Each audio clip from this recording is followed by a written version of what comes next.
Bismillahirrahmanirrahim. Assalamualaikum warahmatullahi wabarakatuh. Hamdan wa syukranillah. Wassalatu wassalamu ala rasulillah amma ba'du. Mitra Muslim, kita jumpa kembali dalam program Kuldi, Kuliah bersama Edi Hamdi di channel Satriani Wisata. Dan kita masih pada episode lanjutan dari Nabi Soleh alaihissalam. Kemarin kita sudah sampai kepada mukjizat yang diberikan oleh Allah Subhanahu wa taala lewat sebuah unta betina yang besar. Kemudian unta tersebut direncanakan akan dimusnahkan sesuai dengan ayat Al-Qur'an dalam surat An-Naml ya, surat An-Naml. Saya ambil cuplikannya saja.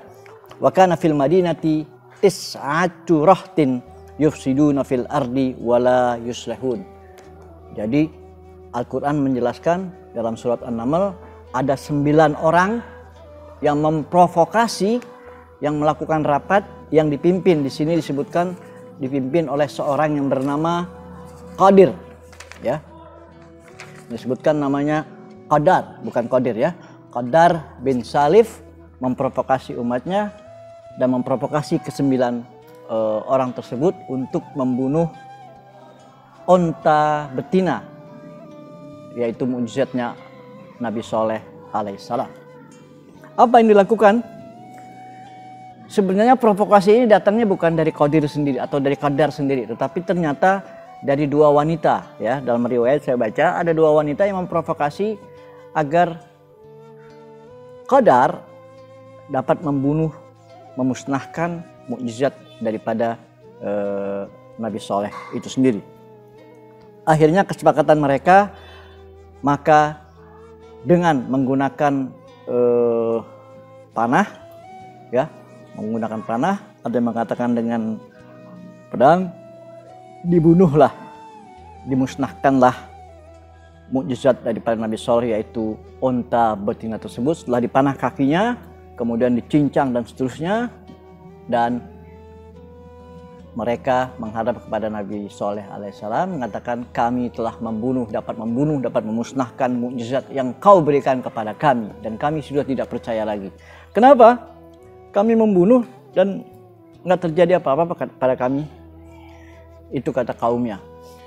Akhirnya Nabi Soleh tentunya dengan mukjizatnya Allah memberikan waktu 3 hari.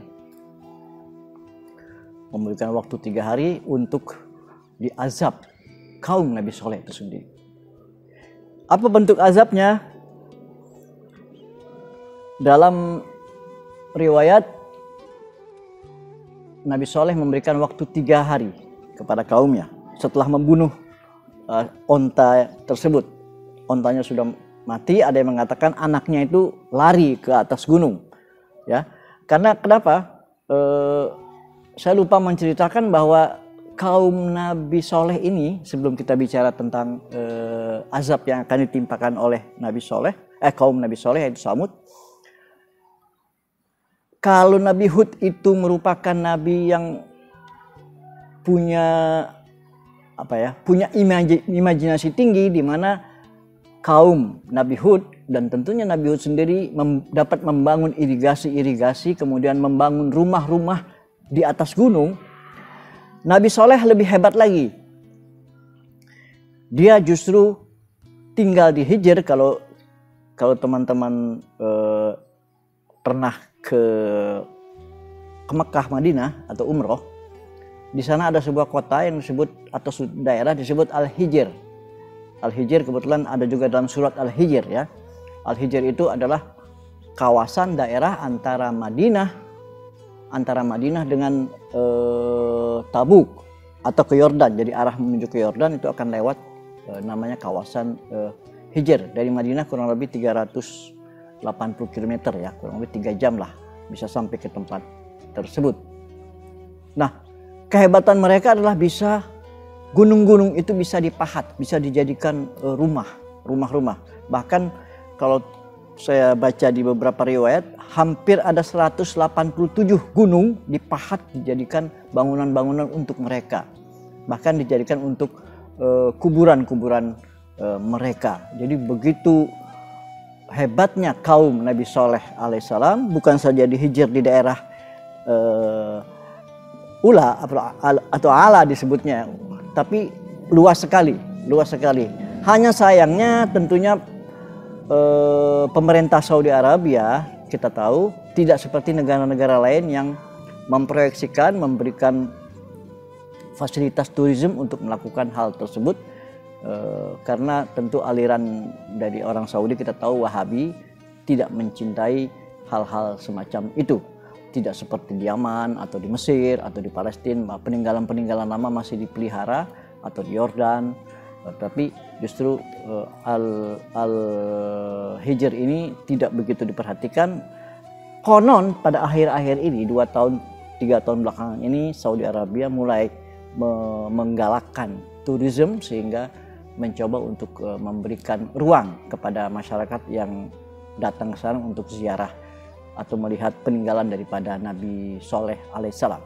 Kita kembali lagi kepada pembunuhan tadi, bahwa onta tersebut sudah mati. Kemudian apa yang diperintahkan oleh Nabi Soleh kepada mereka, tunggulah 3 hari lagi maka azab akan datang kepada Anda. Kenapa Nabi Soleh mengatakan demikian? Karena memang umatnya, kaum Samud itu menantang, seperti juga kaum Ad, kaum Nabi Hud menantang, mana azab yang kau janjikan kepada kami, saya tidak takut. Karena mereka kan besar-besar ya, badannya kan gede-gede gitu ya, gede-gede dan sombongnya luar biasa. Sudah besar, sombong, kemudian menantang azab daripada Allah Subhanahu wa taala. 3 hari, dimulai hari Kamis. Ketika hari Kamis datang, apa katanya?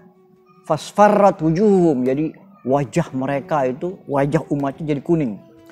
Datang hari Jumat, apa disebut di sini? Maka merah. Jadi wajah mereka tuh jadi wujuhuhum muhmarrah. Wajah kaumnya itu azab yang kedua, hari yang kedua, yaitu merah semua. Masih mereka belum mau untuk bertaubat.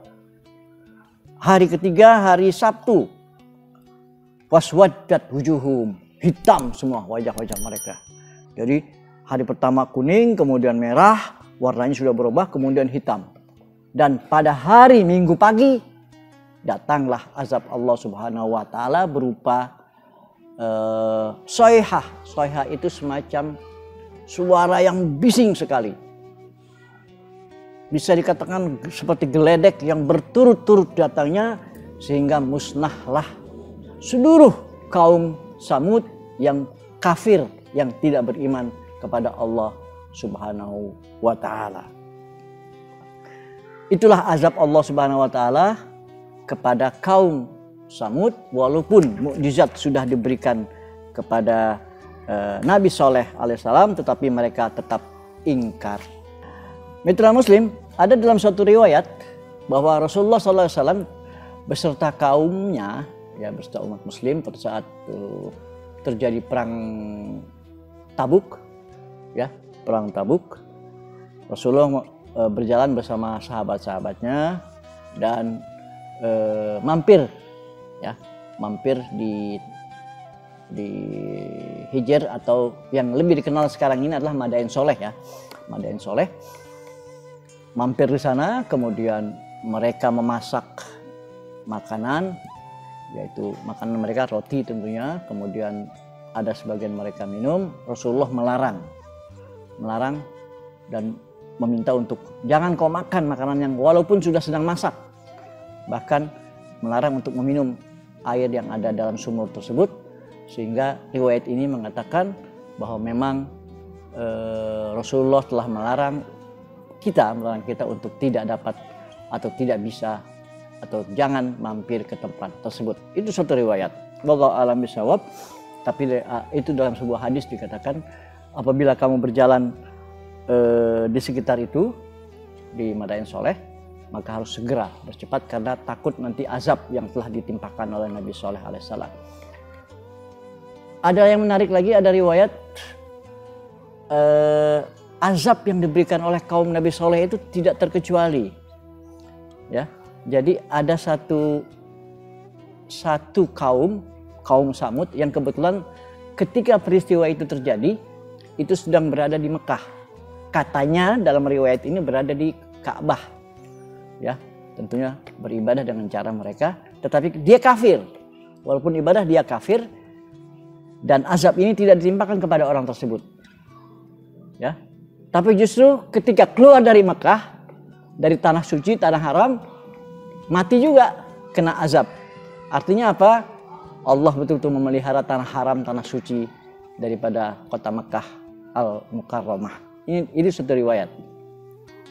Jadi akhirnya setelah peristiwa tersebut hampir 5.000 masyarakat,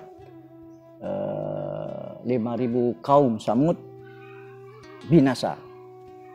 Ya, binasa, dan yang hidup dalam satu riwayat dikatakan yang ikut Nabi Soleh itu 120 orang saja. Ya, jadi yang selamat 120 orang saja. Akhirnya tentunya Nabi Soleh dengan 120 orang ini pindah. Ada yang mengatakan pindahnya ke Ramlah atau Ramallah di daerah Palestina. Ada juga yang pindah hijrah ke Hadramut karena memang di sana sudah ada kaum, yaitu kaumnya Nabi Hud alaihissalam. Mitra Muslim, jadi itulah kira-kira kisah pendek daripada Nabi Soleh alaihissalam, sebuah masyarakat yang pintar, yang cerdas, yang gagah, dan bisa menjadikan gunung-gunung yang begitu besar menjadi sebuah bangunan-bangunan indah, ditempati dan sebagai kuburan masa-masa terakhir mereka, yaitu di tempat-tempat tersebut. Dan peninggalan itu alhamdulillah masih ada sampai saat sekarang ini. Saudi Arabia sudah mulai membuka diri untuk memberikan kesempatan kepada turisme. 3 tahun, 4 tahun belakangan ini sudah mulai banyak masyarakat itu bisa melihat, walaupun tidak semua yang bisa dilihat karena kalau melihat Madain Soleh itu luas sekali. Dari Hijr ada di Ula, kemudian sampai dengan ke Yordania karena berbatasan dengan Yordania. Jadi kalau di Yordania itu adalah bukan keturunan yang Nabi Soleh, ya, tapi itu adalah keturunan daripada Nabi Ismail alaihissalam. Ada Petra, peninggalan Petra, tetapi itulah cikal bakal daripada kaum Samud. Itu merupakan cikal bakal daripada kaum Nabatian. Al-Asbat disebut Nabatian. Jadi mereka adalah orang Nabatian karena orang Nabatian itu hijrah ke Yordan. Dan di sanalah dibangun sebuah bangunan persis dengan yang ada di Madain Soleh, yaitu gedung-gedung yang besar. Anda bisa lihat, saksikan dalam video ini begitu megahnya Al-Khaznah yang ada di Jordania. Jadi kalau Anda ke Yordania jangan lewatkan tempat ini, yaitu suatu keajaiban dunia, salah satu keajaiban dunia yang ada di negara Jordania, persisnya di kota Petra. Jadi Petra itu ke Yordan kurang lebih 3 jam lah, 3 jam setengah. Kita bisa melihat keindahan peninggalan dari zaman Nabatian, yaitu keturunan daripada Nabi Ismail alaihissalam. Dan insya Allah nanti pada saatnya kita sampai ke cerita mendalami tentang Nabi Ismail, kita akan lebih mendalami lagi tempat-tempat, tentunya tempat-tempat bersejarah. Baik, mitra Muslim, Nabi Arab kita selesai. Setelah Nabi Hud, kemudian Nabi Soleh. Dan insya Allah pada episode mendatang kita akan berpindah kepada Nabi yang ke-6. Ya, Nabi yang ke-6 yaitu Nabi Allah Ibrahim alaihissalam. Lebih kurangnya mohon maaf. Mudah-mudahan Allah berikan kesehatan kepada kita sehingga kita bisa tetap dengan channel Satrian Wisata sharing tentang sejarah para nabi. Lebih kurangnya mohon maaf. Hadanallahu wa iyyakum ajmain. Wallahul muwaffiq ila aqwamit thoriq. Wassalamualaikum warahmatullahi wabarakatuh.